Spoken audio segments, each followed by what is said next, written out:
পশ্চিম সুদানের প্রত্যন্ত মারারা পর্বতমালায় ভূমিধসে কমপক্ষে ৩৭০ জন নিহত হয়েছেন।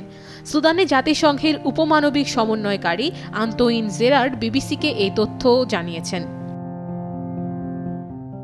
জেরার্ড বলেছেন, ঘটনার মাত্রা বা মৃতের সঠিক সংখ্যা নির্ধারণ করা কঠিন, কারণ এই এলাকাটিতে পৌঁছানো খুবই কঠিন।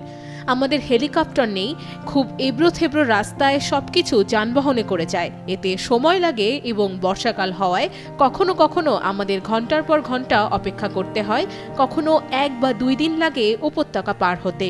তাই পণ্যবাহী ট্রাক আনা নেওয়া একটি চ্যালেঞ্জ হবে। উল্লেখ্য, ভূমিধসটি ঘটেছে সুদানের দারফুল অঞ্চলের দুর্গম মারারা পর্বত এলাকায়, যা বর্তমানে সশস্ত্র গোষ্ঠী সুদান লিবারেশন মুভমেন্ট আর্মি বা SLM এর নিয়ন্ত্রণে রয়েছে। একমাত্র স্মার্ট সিটি বসুন্ধরা, আধুনিকতায় এক ধাপ এগিয়ে।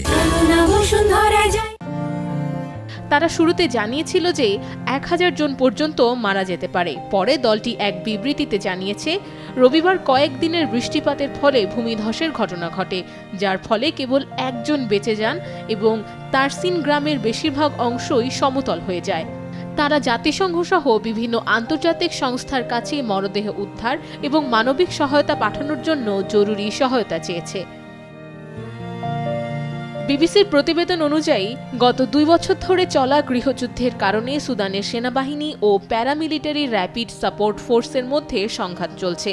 এতে লাখো মানুষ বাস্তুচ্যুত হয়ে পড়ে এবং নিরাপত্তার আশায় অনেকে আশ্রয় নিয়েছিল মারারা পাহাড়ের এই প্রত্যন্ত গ্রামে। দুর্ভাগ্যবশত প্রাকৃতিক দুর্যোগ কেড়ে নিল তাদের জীবন। Nusrat Ananya, Daily Sun.